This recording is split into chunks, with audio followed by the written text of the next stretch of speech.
On sait que sortir de ces frontières, c'est vraiment une opportunité de croissance formidable, mais que c'est aussi un défi complexe et exigeant, et parfois même risqué. Donc pour répondre à tout ce sujet et faire le tour, nous allons donc donner la parole à des dirigeants qui partageront conseils, bonnes pratiques et retours d'expérience. Alors pour donner le coup d'envoi de LSA TV, j'ai le plaisir d'accueillir à mes côtés pour la grande interview Olivier Mermuise, directeur général de Cave à Vin, mais Bonjour aussi, Florence. bonjour Olivier, mais aussi président de la Fédération française de la franchise, mais également conseiller du commerce extérieur de France, nommé par le ministre du Commerce extérieur en juillet 2024. Donc franchement, effectivement, on peut le dire, vous bénéficiez d'une longue expérience et d'une véritable expertise sur ce sujet. Et on va en profiter en fait pour vous poser tout plein de questions.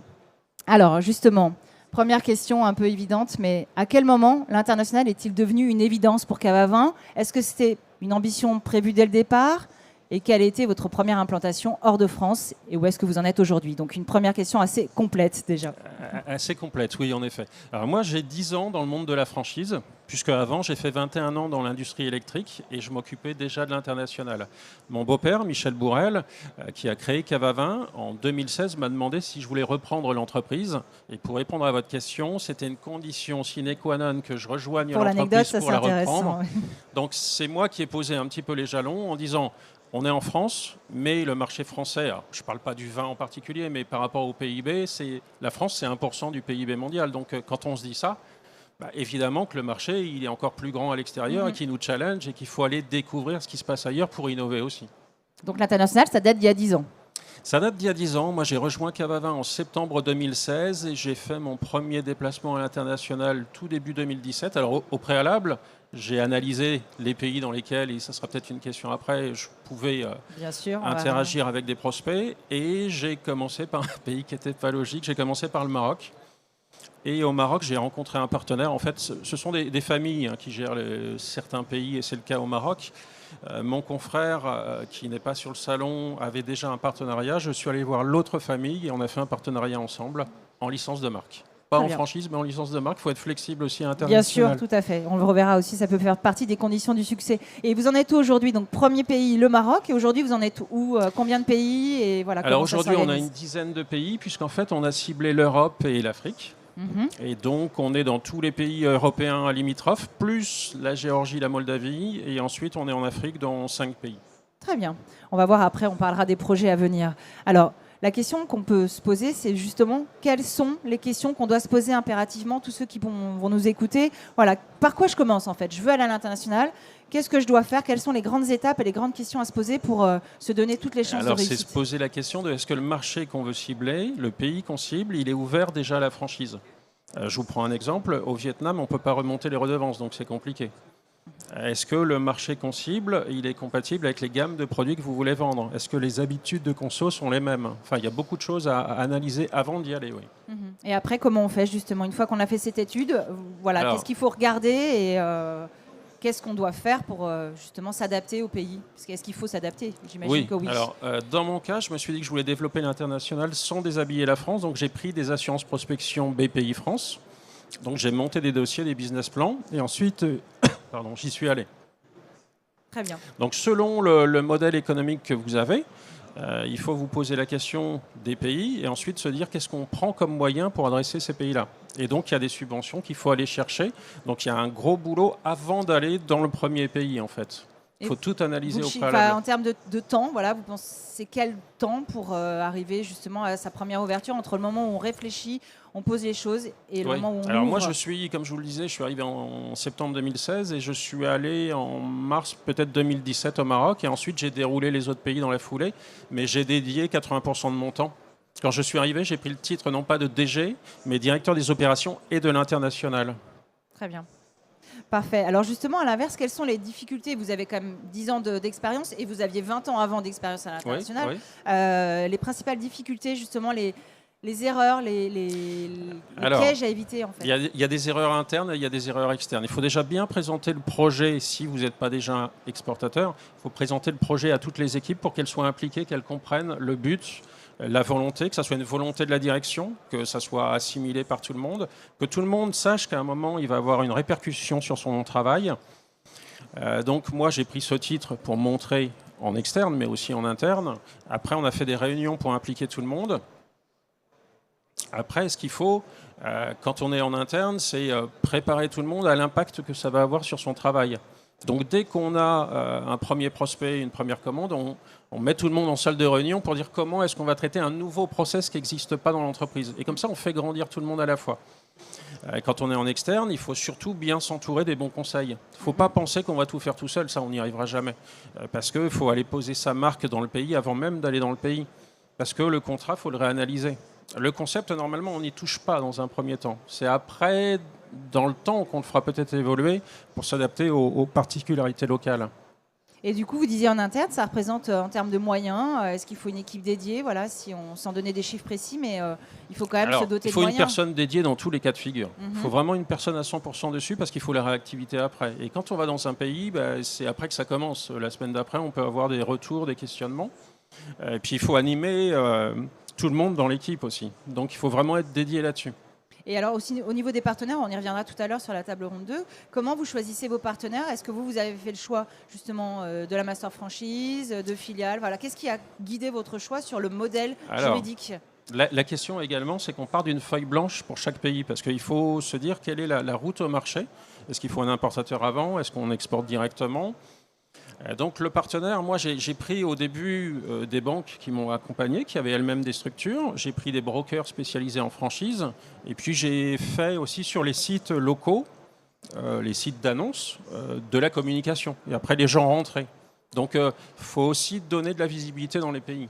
C'est ça. Et après le choix du partenaire, il faut le rencontrer. Alors, parce qu'effectivement, c'est plutôt de la master franchise que vous... J'ai de tout. Vous avez de tout? J'ai commencé par la licence de marque au Maroc parce que je ne pouvais pas faire de la franchise. Ils avaient déjà prévu leur propre concept. Ensuite, j'ai un multi-unit qui a l'exclusivité en Irlande et qui va me faire 15 caves. La master, j'en ai pas pour l'instant, mais en Angleterre, j'ai quelqu'un qui est leader, qui importe pour les autres, puisqu'avec le Brexit, il a fallu que je m'adapte aussi à la logistique, aux contraintes administratives, aux contraintes douanières. Plutôt que d'avoir, j'ai 9 magasins en Angleterre, plutôt que d'avoir 9 personnes qui importent, il y en a un qui importe et qui redispatche ensuite aux autres. On a dupliqué notre site intranet pour commander, pour qu'il soit sur la version de gamme anglaise et que les gens commandent dessus et que le franchisé leader réimporte pour nous. Oui, donc c'est le mot-clé, parce que c'est la question d'après. C'est l'adaptation. C'est ça, les clés du succès, il y a l'adaptation. Est-ce qu'il y a d'autres choses qui vous viennent en tête si on devait résumer effectivement? Voilà, pour réussir à coup sûr, les clés du succès, ça serait lesquelles? Alors, se poser les bonnes questions des bons pays par rapport à vos produits. Est-ce que les produits ils vont les consommer de la même façon qu'en France ou pas? Sur le vin, c'est intéressant parce que forcément, ça pose des questions dans certains pays. C'est un paradoxe, mais sur le vin, on va être plus challengé par les Anglais que par les Français. Nous, on est plutôt traditionnels. Les Anglais, ils vont être sur du monocépage, des étiquettes décalées. Donc, en étant en Angleterre, où il faut aussi consommer avant d'acheter, enfin, déguster, pardon, tester, je ne devrais pas dire ça à cette heure-là, il y a des œnomatiques là-bas qu'on n'a pas en France. Donc, les gens peuvent tester 3 centilitres. Donc, on s'adapte réellement. Et là, on donne des clés en fait aux franchisés à faire évoluer pas le concept mais la mise à disposition aux clients en fait. Très bien. Et sur l'accompagnement justement des franchisés, on dit toujours qu'en France il faut accompagner ses franchisés si on veut réussir. Comment vous faites là? Parce que ok, l'Angleterre, l'Irlande c'est pas très loin, le Maroc encore ça va, mais il y a des pays où c'est plus lointain.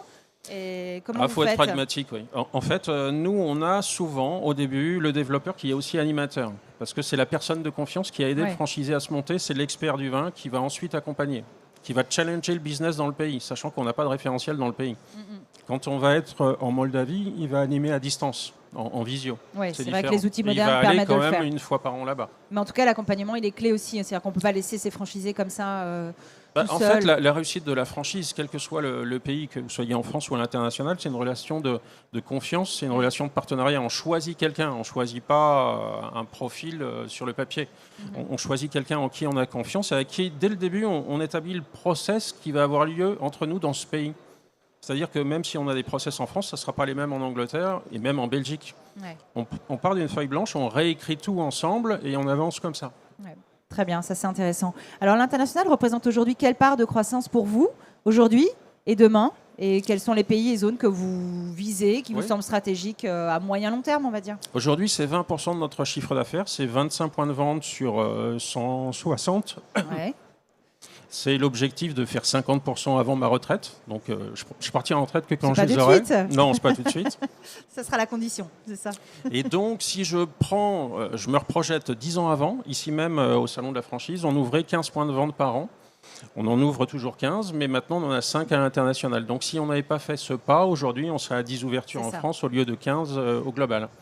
Donc c'est un axe de croissance, mais aussi de stabilisation, parce que quand vous êtes dans plusieurs pays, ça s'équilibre du point de vue économique. C'est ça. S'il y a la crise dans un pays, elle n'y est pas dans l'autre. Et alors justement, c'est quoi les objectifs de maillage en fait? Vous êtes aujourd'hui plutôt en Europe, en Afrique? Alors Europe et Afrique. Continuer ce maillage du coup? Alors il faut toujours se poser les bonnes questions. Avec le Mercosur, j'étais en rendez-vous avec le Brésil juste avant, donc on est en train d'investiguer le Brésil qui est quand même un peu plus dur. Oui. Et il y a d'autres pays, d'autres zones. On avait parlé de la Russie ensemble, mais voilà, oui, j'ai failli faire la Russie, mais à cause de la guerre, on a dû arrêter. Mais sinon, on avait le partenaire. Donc, il faut vraiment se voter. Souvent, on se dit, on reprend les pays dans lesquels on est tous les ans, et on en ajoute un gros tous les ans. D'accord.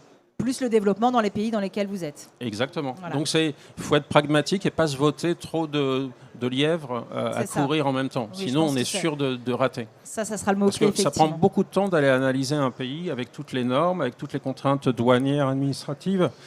Donc, il ne faut pas se rater non plus. Donc, il faut se donner tous les moyens. Tout à fait.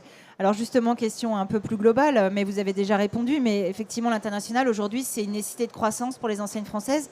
Mais aujourd'hui, est-ce qu'on peut dire que c'est encore le bon moment? On voit bien, malheureusement, que le contexte économique et politique est très incertain. Est-ce qu'il faut oser? C'est le titre de cette table ronde. C'est toujours le bon moment si on se donne les moyens, finalement. Donc, c'est indispensable pour moi. Qu'est-ce que ça apporte à une entreprise, justement, d'aller comme ça en dehors de ses frontières? Alors, une fierté, bien sûr, une fierté pour les équipes, une ouverture d'esprit, ça nous challenge, on s'adapte. Et donc, on innove beaucoup plus facilement à l'étranger. Et ce que vous disiez aussi, c'est le système de compensation finalement, de se dire il y a des pays où ça va, on espère qu'il y a des pays où ça va, d'autres où ça va moins bien, mais du coup, en étant comme ça dans plusieurs zones, ça peut s'équilibrer. Ça équilibre parce qu'en fait, on n'a pas la même saisonnalité de commande dans l'année. Donc, en Guyane, ils vont commander plus tôt dans l'année et du coup, ça équilibre aussi l'activité des équipes chez moi, de la logistique par exemple. Donc, tout ça, c'est bénéfique.